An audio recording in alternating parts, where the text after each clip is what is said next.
আসসালামু আলাইকুম।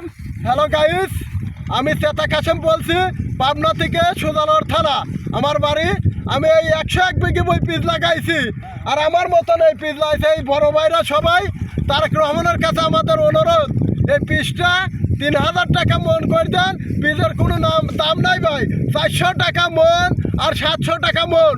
এই কৃষক ভাইরা মরে যাচ্ছে, আপনার 3000-4000 টাকা মন পিস করে দেন।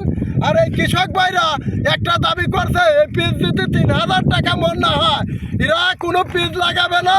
বলছে কলাই বনবো, জব বনবো, গম বনবো, এই পিসের আবাদ করবো না।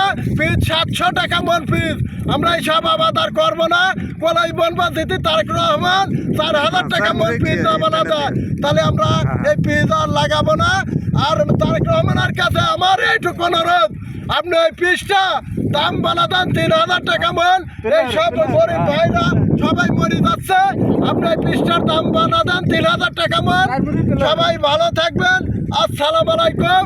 আমার বড় ভাই লাগাইছে 10 বিঘি বলে, এই 10 বিঘি বই ফলন আল্লাহ পাক ভালোই দিয়েছে। বিঘে শতাংশ 2 মন হয়েছে, পিজার 2 মন করবে কি যদি দাম না থাকে। এইটুক আপনাদের তিন অনুরোধ, পিজার দাম বানা দেবেন 3000।